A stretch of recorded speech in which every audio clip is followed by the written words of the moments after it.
The most emotionally devastating scene in Plastic Memories is a girl holding a balloon. Conventionally, it should be a confession or a death or some grand orchestrated moment of narrative catharsis designed to tell you this is where you're supposed to feel something. But no, it's just a girl with a balloon at an amusement park, and somehow that's capable of bringing people to tears. I wasn't particularly looking for this epiphany. In fact, I was digging for clips for a completely different video when I stumbled into Plastic Memories' ending and just had to stop.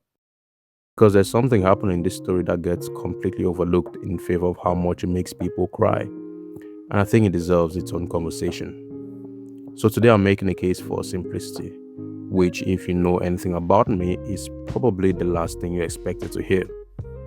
The Monogatari series is one of my favorite stories of all time, and that's no secret. A story so dense and psychologically layered, it practically rewards a second full watch just to catch everything the first one missed. It's basically my benchmark, the standard I hold everything else against. So when I tell you a story that does almost none of those things is genuinely beautiful, not to brag, but in my standards, that means a lot. With that being said, I'm not lowering my standards out of sheer generosity. This isn't some soft, charitable take from a guy who likes everything. It's just me saying, despite everything I value in a story, despite everything this channel is built around, Plastic Memories does something real. And I can't honestly call myself a person who loves storytelling if I'm incapable of acknowledging that just because it doesn't look like the things I normally love. First, I want to make an honest case for complexity because it deserves it. Complexity allows a story to say multiple things at once, multiple themes, multiple character psychologies, multiple emotional palettes, all running simultaneously, all feeding into each other.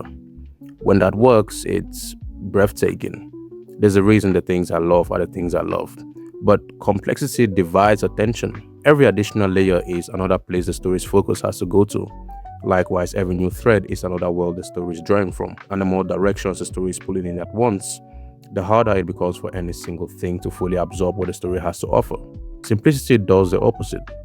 When a story commits to one thing, one theme, or one emotional truth, or one question it's trying to answer, it pours everything it has into that one well. The pacing, characters, music, atmosphere, every single scene, all of it in service of that one thing. And what you get when a story does this correctly is a depth of execution that complexity structurally cannot always match. It's as a result of the story not trying to split itself, but rather going all the way down. I know this is true because I've watched it happen. Clannad, and I've been on record saying I would have preferred it to be more psychologically layered, commits itself entirely to family. That's its whole thing, that and nothing else. And because of that singular commitment, it executes that theme to such a degree that it makes people sob on their living room floors. I know because I was one of them. Zero shame for the record. That kind of universal emotional impact only comes from that kind of total focus. Anohana is grief that couldn't be expressed, nothing else. Chihayafuru is passion that can't always be returned, nothing else. None of those stories are also trying to be a psychological thriller or a philosophical essay. They know they are one thing and they go all the way into it. Depth doesn't require breadth. A story can go extremely deep into a single truth without ever going wide. That's the video's central claim, and Plastic Memories is my proof of that. Now, before I get to the amusement park, because we're gonna get there, don't worry, I need you to understand what Plastic Memories is doing structurally before it ever reaches Aya and Tsukusa's arc, because this is what separates it from a story that just happens to have an emotional finale. The story follows a retrieval team that collects gifters, androids with human-like consciousness, before their expiry dates come along. Once a gifter expires, their personality is completely and permanently wiped and the person you knew is gone. That's basically the show's plot. But before Plastic Memories asks you to sit with that happening to someone you're actually attached to, it makes you watch it happen to three different people first. A grandmother and the gifter she raised as a grandchild, a guy whose fiance is a gifter, and a little kid whose older sister is a gifter. It shows you three completely different kinds of love with the same outcome every single time. Why does this matter? Well, because in every one of those cases, the people involved knew. The expiry dates exist and are known and are part of this world's reality. Still, every single one of them, despite full foreknowledge, couldn't emotionally prepare for when the moment would eventually arrive. They couldn't bring themselves to let go. Knowing the impending end didn't help them one bit. The story is preparing you by proving the same thing 3 times before it applies it to Aya. That knowing is, in reality, useless. By the time you reach the final arc, you've already lived it. You've already watched 3 different people fail to prepare. You already know somewhere underneath your conscious attention that knowing isn't going to help you either. I kid you not, by the time Aya and Sukasa's arc started, I genuinely believed I was ready for it. I was not ready. And it wasn't accidental either.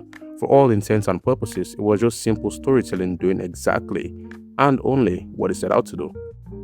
So, in the final episode, Aya and Sukasa go to the amusement park, and what happens there is nothing particularly dramatic. She gets a balloon and she hugs a stuffed animal. They walk around and do the completely ordinary things people do at amusement parks. The kind of things that in any other context you'd barely bat an eye for. Things that happen in the background of real days and leave almost no impression. And it is devastating. Here's why, my friends. A balloon in basically any other story means absolutely nothing. At most, it's scenery or background detail. But Plastic Memory spent its entire existence building a specific understanding that these simple, ordinary moments are, for Aya, it's also some of what it means to be alive. Every mundane thing she does carries the weight of someone experiencing it, knowing it is among their last. The story already proved it to you 3 times that the person holding something for the last time cannot prepare themselves for what that means. So now you also feel the weight of what Aya is holding. The story transferred that weight onto you. In this context, that balloon isn't just any balloon. What it is Aya holding a balloon for the last time. The reason that transfer happens is because the story never really gave you anything to hide behind. A complex story would have given you something to do in that moment, maybe a piece of character psychology to dissect or a theme to trap, something to keep your mind and heart busy.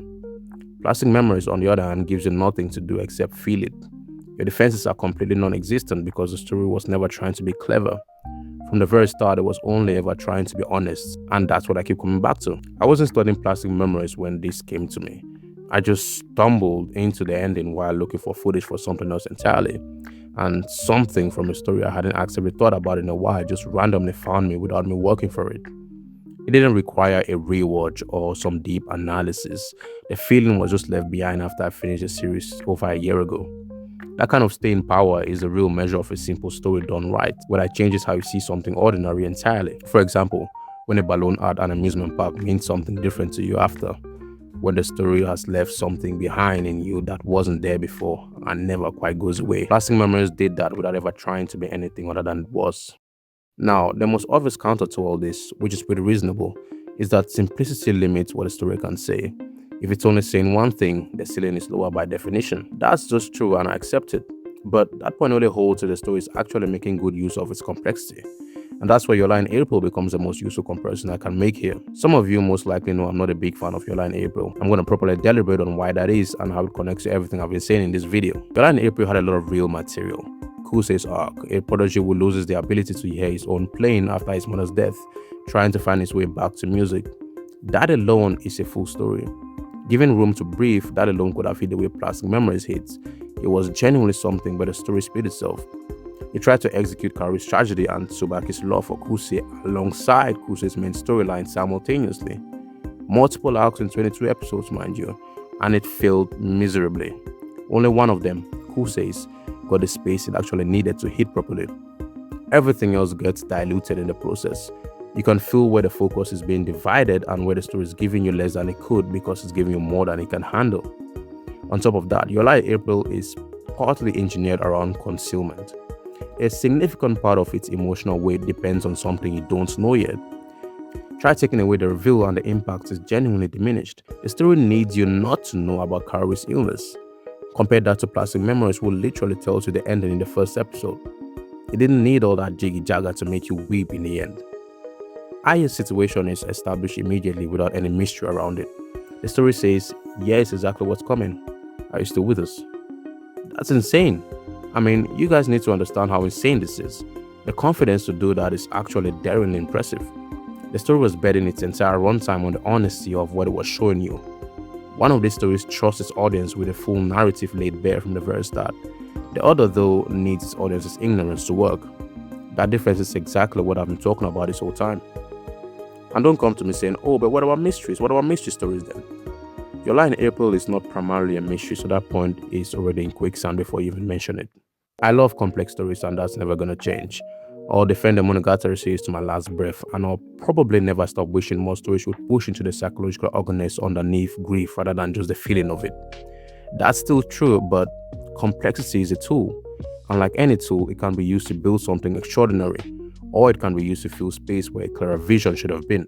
The stories that stay with me the longest, the ones that find me while I'm looking for something else entirely, that reach back without any warning, are the ones that knew exactly what they were, refused to be anything else, and went all the way down into that one true thing with everything they had.